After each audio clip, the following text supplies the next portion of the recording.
Hi friends, ప్రతి భారతీయుడికి August 15 అంటే ఎంతో గర్వకారణం. అలాంటి స్వాతంత్ర దినోత్సవం గురించి కొన్ని ఆసక్తికరమైన విషయాలు తెలుసుకుందాం. స్వాతంత్ర దినోత్సవం ఆగస్టు 15న ఎందుకు జరుగుతుంది? ఇది కేవలం యాదృచ్ఛికమైతే కాదు.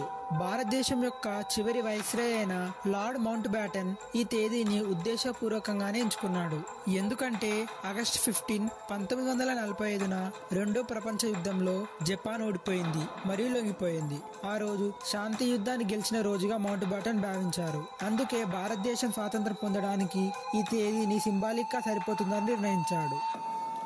1974 కంటే ముందు స్వాతంత్ర దినోత్సవం రోజున జాతీయ పతాకాన్ని రాష్ట్రాల్లో రాష్ట్ర గవర్నర్లు ఎగురవేసేవారు. అవును, మీరు విన్నది నిజమే. కానీ సంప్రదాయం మారిపోయింది.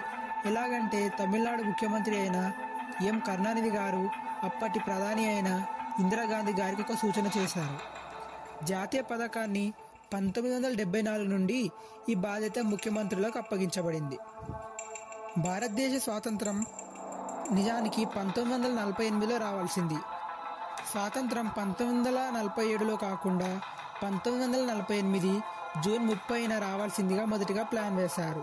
అవును, బ్రిటిష్ వారు అధికార బదిలీకి ఎక్కువ సమయం కావాలని భావించారు.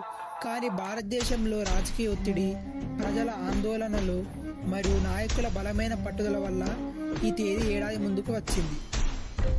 అందుకే మనకు స్వాతంత్రం త్వరగా లభించింది. ఈ వీడియో మీకు నచ్చితే లైక్, షేర్ అండ్ సబ్స్క్రైబ్ చేయండి. Thank you for watching Vamshi vision YouTube channel. మళ్ళీ కొత్త విషయాలతో మేము ముందుకు వస్తాం. జై హింద్.